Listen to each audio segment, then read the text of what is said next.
Дизелот од ноќеска на полноќ поскапува за 2,5 денари. Цената на 95-октанскиот бензин БС-95 се намалува за половина денар, а цената на 98-октанскиот бензин БС-98 останува иста.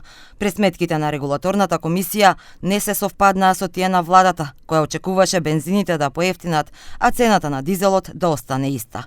Па така, од ноќеска на полноќ, дизелот ќе се продава по 95 денари за литар, пресметано со попустот на Окта, наместо 92,5 денари. Цената на Евро Супер БС-95 ќе биде 81,5 денари наместо 82, а Евро Супер БС-98 ќе се продава по 83,5 денари за литар, исто како и сега.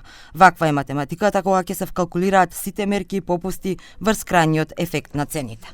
Инаку регулаторната комисија со денешната одлука ги утврди највисоките цени на горивата кои се повисоки во просек за 1,41%. Максималната цена за дизелот е 98 денари, за БС-95 е 83,5 денари, а за БС-98 цената е 85,5 денари. Но во овие цени не се вкалкулирани дополнителниот попуст од Окта за трговците. Окта соопшти дека попустот ќе продолжи да важи до крајот на месецов, а регулаторна им препорача на трговците со нафта да го вкалкулираат на бензинските пумпи. Регулаторна комисија за енергетика им укажува на нафтените компании да продолжат со постојната пракса и да го вкалкулираат обезбедениот попуст од страна на владата со главниот добавувач Окта и да ги намалат малопродажните цени за 3 денари за литар за дизел и 2 денари за литар за бензините, со што ќе овозможат бенефитот од ова намалување директно да го почувствуваат граѓаните. Премиерот пак утринава изјави дека со намалувањето на ДДВ-то, акцизите и со попустот од Окта, цената на бензините ќе се намали, а на дизелот ќе остане иста. Кога сето ова ќе се стави во функција, тогаш за бензините треба да имаме и поевтина цена од таа која што е сега, а за дизел горивата не би требало да имаме на одредени бензински пумпи покачувања. И покрај тоа што имаме озбилна предизвикувачка состојба во државата.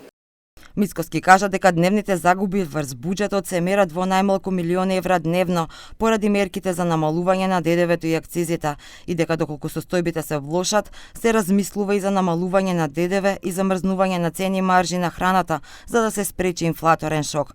Од регулаторна пак соопштија дека доколку вчера владата не го продолжеше времетрањето на намаленото ДДВ и не се интервенираше во акцизата, цената на бензините од ноќеска на полноќ ќе беше повисока за 8,5 денари, а на дизелот за 12 денари за литар.